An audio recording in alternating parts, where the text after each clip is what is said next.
leading a double life of late, and they're both crap. But in one of them I recently bought a plant, and no matter what I did, I was unable to get it to grow. So one evening I on it.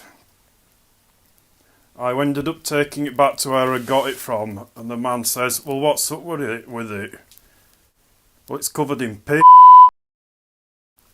And then some sparrows started nesting in the bottom of my garden. And I thought, hey up, this is interesting. And then they laid some eggs, so I thought, what can I do to help me when they hatch? So I did some research on the internet. Although I got a bit of a shock when I googled juvenile tits. I think it's time for a testicles joke. I used to know a man who didn't have any testicles, although he did have a pair of breasts and a vagina. I think his name was Samantha. It was actually my birthday recently, which is always a bittersweet event because that's when my mother and father like to remind me that I was actually the result of a failed abortion. Although they were very disappointed because they actually wanted a boy.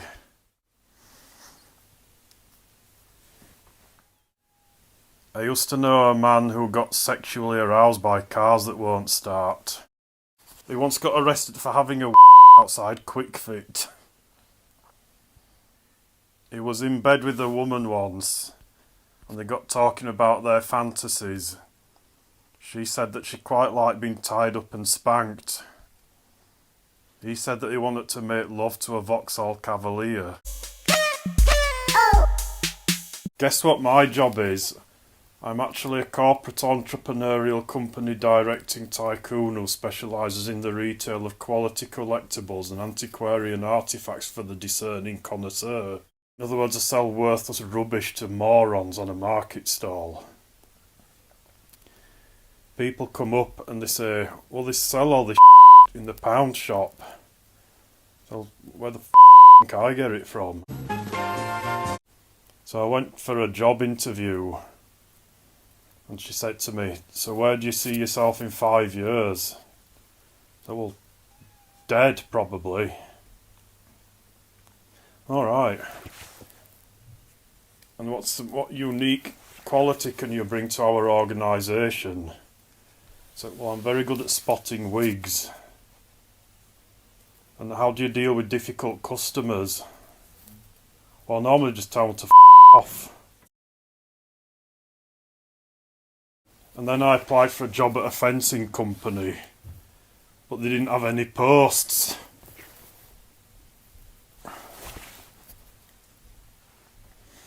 As you can see, I'm very good with the ladies. And I can prove that because recently I went on a date. And I think I endeared myself to her because I asked her when we met why she hadn't had a shave. But we ended up going for a curry. She asked me if she could share me naan. I said, sorry, she's dead. And that's it.